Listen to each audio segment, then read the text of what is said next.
Hola, bienvenidos a la Biblia Revelada. En esta ocasión vamos a realizar la lectura de uno de los libros que más ha impactado a la sociedad de este siglo, del siglo pasado y del siglo antepasado. Se llama El deseado de todas las gentes, escrito por la señora Helena Harmon. Quizá ese nombre no le suene, pero sí el de Elena G. de White.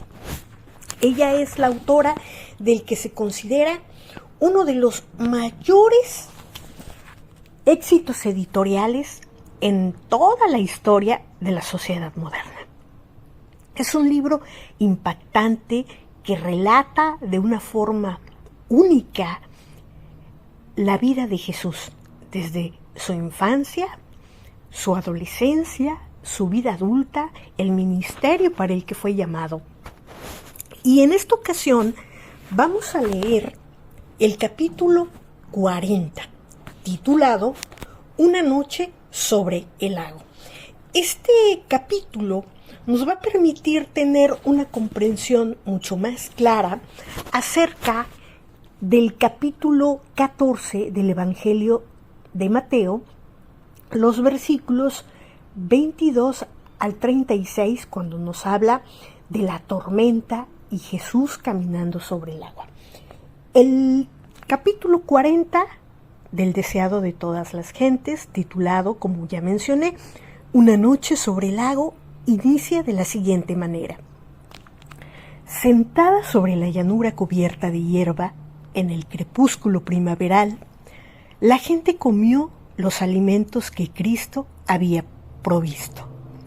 Las palabras que había oído aquel día le habían llegado como la voz de Dios. Las obras de sanidad que había presenciado eran de tal carácter que únicamente el poder divino podía realizarlas. Pero el milagro de los panes atraía a cada miembro de la vasta muchedumbre. Todos habían participado de su beneficio. En los días de Moisés, Dios había alimentado a Israel con maná en el desierto.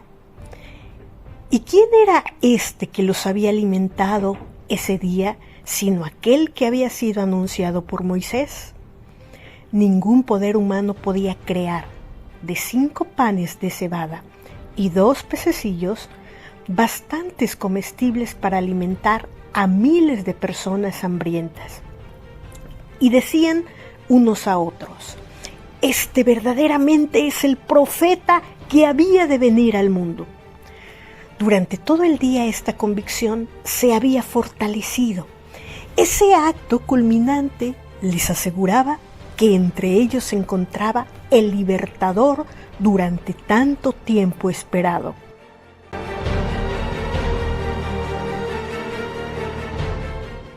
Las esperanzas de la gente iban aumentando cada vez más. Él sería quien haría de Judea un paraíso terrenal, una tierra que fluyese leche y miel.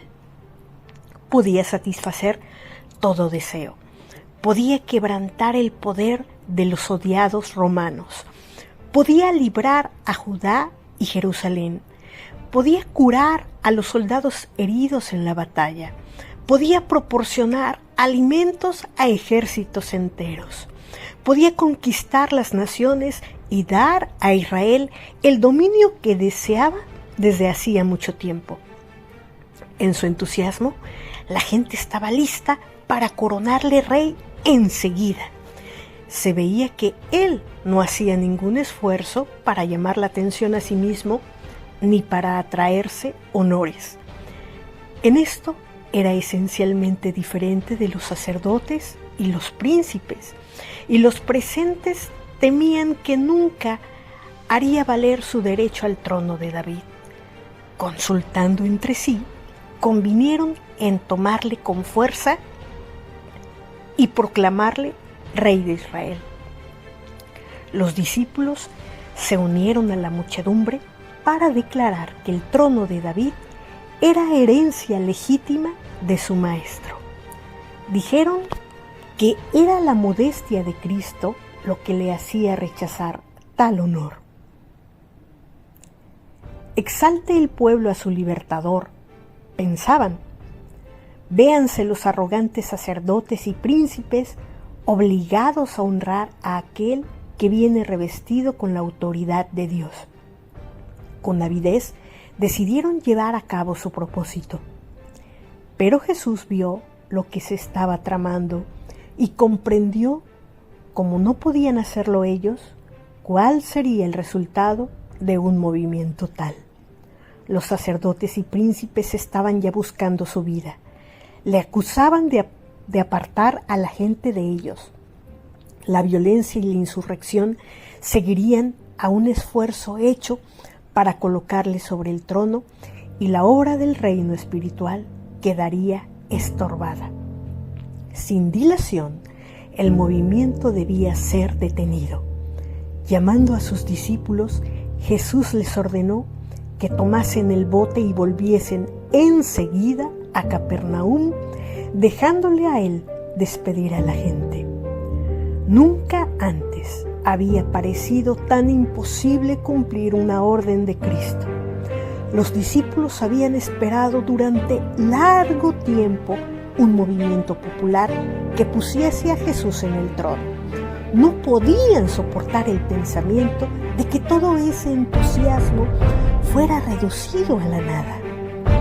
Las multitudes que se estaban congregando para observar la Pascua anhelaban ver al nuevo profeta. Para sus seguidores, esta parecía la oportunidad áurea de establecer a su amado Maestro sobre el trono de Israel. En el calor de esta nueva ambición, les era difícil irse solos y dejar a Jesús en aquella orilla desolada. ¿Protestaron contra tal disposición? Pero Jesús les habló entonces con una autoridad que nunca había asumido para con ellos. Sabían que cualquier oposición interior de su parte sería inútil, y en silencio se volvieron a silencio. Jesús ordenó entonces a la multitud que se dispersase, y su actitud era tan decidida que nadie se atrevió a desobedecer. Las palabras de alabanza y exaltación murieron en los labios de los concurrentes. En el mismo acto de adelantarse para tomarle, sus pasos se detuvieron y se desvanecieron las miradas alegres y anhelantes de sus rostros. En aquella muchedumbre había hombres de voluntad fuerte y firme determinación. Pero el porte regio de Jesús y sus pocas y tranquilas palabras de orden apagaron el tumulto y frustraron sus designios. Reconocieron en él un poder superior a toda autoridad terrenal y sin una pregunta se sometieron. Cuando fue dejado solo, Jesús subió al monte apartado a orar. Durante horas continuó intercediendo ante Dios. Oraba no por sí mismo, sino por los hombres. Pidió poder para revelarles el carácter divino de su misión, para que Satanás no cegase su entendimiento y pervirtiese su juicio. El Salvador sabía que sus días de ministerio personal en la tierra estaban casi terminados y que pocos con el alma trabajada y a su Redentor. Oró por sus discípulos. Ellos habían de ser intensamente probados. Las esperanzas que por mucho tiempo acariciaran, basadas en un engaño popular, habrían de frustrarse de la manera más dolorosa y humillante. En lugar de su exaltación al trono de David, habían de presenciar su crucifixión. Tal había de ser, por cierto, su verdadera coronación. Pero ellos no lo discernían y en consecuencia les sobrevendrían fuertes tentaciones que les sería difícil reconocer como tales. Sin el Espíritu Santo para iluminar la mente y ampliar la comprensión, la fe de los discípulos faltaría. Le dolía a Jesús que el concepto que ellos tenían de su reino fuera tan limitado al engrandecimiento y los honores mundanales. Pesaba sobre su corazón la preocupación que sentía por ellos y derramaba sus súplicas con amarga agonía y lágrimas. Los discípulos no habían abandonado inmediatamente la tierra. Según Jesús les había indicado, aguardaron un tiempo esperando que Él viniese con ellos. Pero al ver que las tinieblas los rodeaban prestamente, entrando en un barco, venían de la otra parte de la mar hacia Capernaum. Habían dejado a Jesús descontentos en su corazón, más impacientes con Él que nunca antes desde que le reconocieran como su Señor. Murmuraban porque no les había permitido proclamarle rey. Se culpaban por haber cedido con tanta facilidad a su orden. Razonaban que si hubiesen sido más persistentes, podrían haber logrado su propósito. La incredulidad estaba posesionándose de su mente y corazón. El amor a los honores los cegaba. Ellos sabían que Jesús era odiado de los fariseos y anhelaban verle exaltado como les parecía que debía serlo. El estar unidos con un maestro que podía realizar grandes milagros y, sin embargo, ser vilipendiados como engañadores era una prueba difícil de soportar. ¿Habían de ser tenidos siempre por discípulos de un falso profeta? ¿No habría nunca de asumir Cristo su autoridad como rey? ¿Por qué no se revelaba en su verdadero carácter el que poseía tal poder y hacía su senda menos dolorosa? ¿Por qué no había salvado a Juan el Bautista de una muerte violenta? Así razonaban los discípulos hasta que atrajeron sobre sí grandes tinieblas espirituales. Se preguntaban, ¿podía ser Jesús un impostor, según aseveraban los fariseos? Ese día, los discípulos habían presenciado las maravillosas obras de Cristo. Parecía que el cielo había bajado a la tierra. El recuerdo de aquel día precioso y glorioso debería haberlos llenado de fe y esperanza. Si de la abundancia de su corazón hubiesen estado conversando respecto a estas cosas, no habrían entrado en tentación, pero su desilusión absorbía sus pensamientos. Habían olvidado las palabras de Cristo: recoged los pedazos que han quedado para que no se pierda nada. Aquellos habían sido horas de gran bendición para los discípulos, pero las habían olvidado. Estaban en medio de aguas agitadas. Sus pensamientos eran tumultuosos e irrazonables, y el Señor les dio entonces otra cosa para afligir sus almas y ocupar sus mentes. Dios hace con frecuencia esto cuando los hombres se crean cargas y dificultades. Los discípulos no necesitaban hacerse dificultades. El peligro se estaba acercando rápidamente. Una violenta tempestad estaba por sobrecogerles y ellos no estaban preparados para ella. Fue un contraste repentino porque el día había sido perfecto y cuando el huracán los alcanzó, sintieron miedo. Olvidaron su desafecto, su incredulidad, su impaciencia. Cada uno se puso a trabajar para impedir que el barco se hundiese. Por el mar era corta la distancia que separaba a Betsaida del punto a donde esperaban encontrarse con Jesús, y en tiempo ordinario el viaje requería tan solo unas horas. Pero ahora eran alejados cada vez más desde el punto que buscaban. Hasta la cuarta vela de la noche lucharon con los remos. Entonces los hombres, cansados, se dieron por perdidos. En la tempestad y las tinieblas, el mar les había enseñado cuán desamparados estaban y anhelaban la presencia de su maestro. Jesús no los había olvidado. El que velaba en la orilla vio a aquellos hombres que, llenos de temor, luchaban con la tempestad. Ni por un momento perdió de vista a sus discípulos. Con la más profunda solicitud, Sus ojos siguieron al barco agitado por la tormenta con su preciosa carga, porque estos hombres habían de ser la luz del mundo. Como una madre vigila con tierno amor a su hijo, el compasivo maestro vigilaba a sus discípulos. Cuando sus corazones estuvieron subyugados, apagada su ambición profana y en humildad oraron pidiendo ayuda, les fue concedida. En el momento en que ellos se creyeron perdidos, un rayo de luz reveló una figura misteriosa que se acercaba a ellos sobre el agua. Pero no sabían que era Jesús. Tuvieron por enemigo al que venía en su ayuda. El terror se apoderó de ellos. Las manos que habían asido los remos con músculos de hierro los soltaron. El barco se mecía al impulso de las olas. Todos los ojos estaban fijos en esta visión de un hombre que andaba sobre las espumosas olas de un mar agitado. Ellos pensaban que era un fantasma que presagiaba su destrucción y gritaron atemorizados.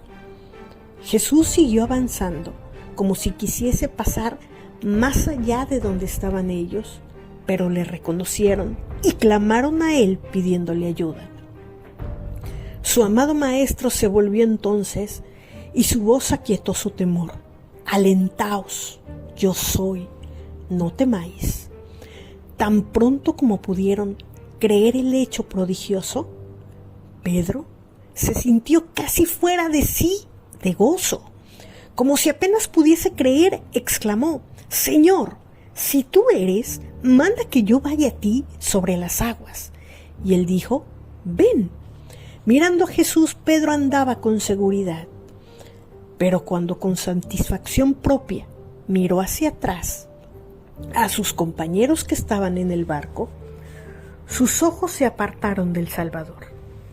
El viento era borrascoso. Las olas se elevaban a gran altura directamente entre él y el maestro. Y Pedro sintió miedo.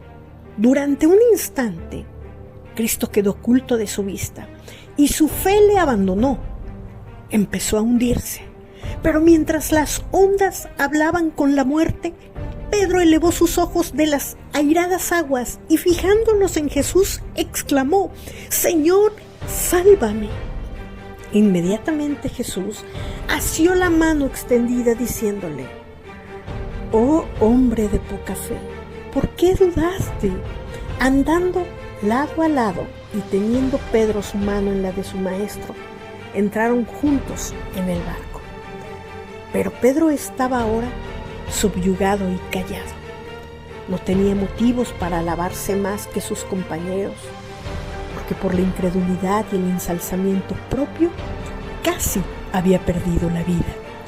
Cuando apartó sus ojos de Jesús, perdió pie y se hundía en medio de las ondas.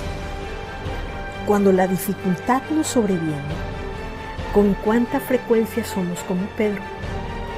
Miramos las olas en vez de mantener nuestros ojos fijos en el Salvador. Nuestros pies resbalan y las orgullosas aguas sumergen nuestras almas. Jesús no le había pedido a Pedro que fuera él para perecer. Él no nos invita a seguirle para luego abandonarnos. No temas, dice, porque yo te redimí, te puse nombre, mío eres tú. Cuando pasares por las aguas, yo seré contigo, y por los ríos no te anegarán. Cuando pasares por el fuego, no te quemarás, ni la llama arderá en ti, porque yo Jehová, Dios tuyo, el Santo de Israel, soy tu Salvador. Jesús leía el carácter de sus discípulos, sabía cuán intensamente había de ser probada su fe.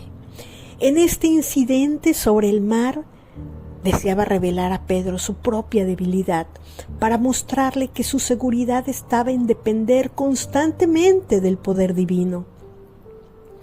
En medio de las tormentas de la tentación, podía andar seguramente tan solo si, desconfiando totalmente de sí mismo, fiaba en el Salvador. En el punto en que Pedro se creía fuerte, era donde era débil, y hasta que pudo discernir su debilidad, no pudo darse cuenta de cuánto necesitaba depender de Cristo. Si él hubiese aprendido la lección que Jesús trataba de enseñarle en aquel incidente sobre el mar, no habría fracasado cuando le vino la gran prueba. Día tras día, Dios instruye a sus hijos. Por las circunstancias de la vida diaria, los está preparando para desempeñar su parte en aquel escenario más amplio que su providencia les ha designado. Es el resultado de la prueba diaria lo que determina su victoria o su derrota en la gran crisis de la vida. Los que dejan de sentir que dependen constantemente de Dios serán vencidos por la tentación. Podemos suponer ahora que nuestros pies están seguros y que nunca seremos movidos. Podemos decir con confianza: yo sé a quién he creído. Nada quebrantará mi fe en Dios y su palabra. Pero Satanás está proyectando aprovecharse de nuestras características heredadas y cultivadas y cegar nuestros ojos acerca de nuestras propias necesidades y defectos. Únicamente comprendiendo nuestra propia debilidad y mirando fijamente a Jesús, podemos estar seguros. Apenas hubo tomado Jesús su lugar en el barco, cuando el viento cesó y luego el barco llegó a la tierra donde iban. La noche de horror fue sucedida por la luz del alba.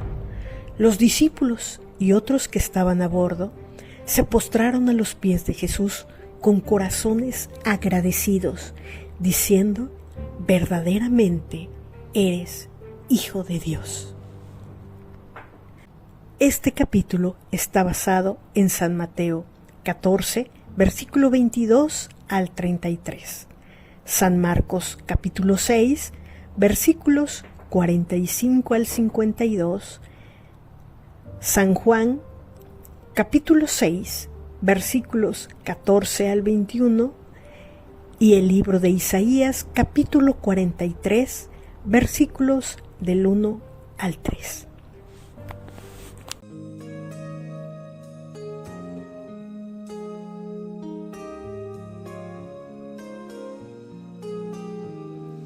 No hay problema que Dios no pueda resolver. No hay montaña que Él no pueda mover. No hay tormenta que Dios no pueda calmar. No hay herida que Él no pueda sanar. Si el pecado del mundo llevó sobre sus hombros, yo sé, mi hermano, que Él te puede cargar. Si el pecado del mundo llevó sobre sus hombros, yo sé, mi hermana, que Él te puede cargar. He said, come unto me, all who are weary, and I will give you rest.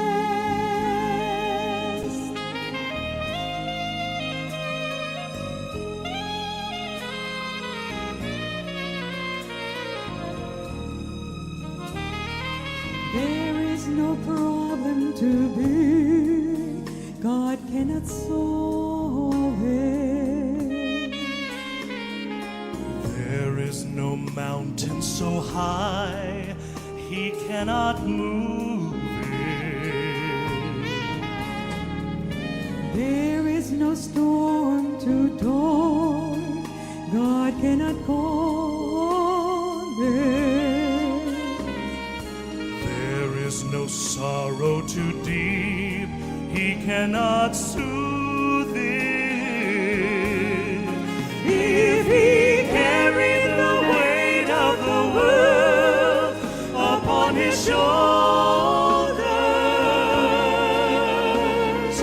I know, my brother, that he will carry you. If he carried the weight of the world upon his shoulders, I know, my sister, that he will carry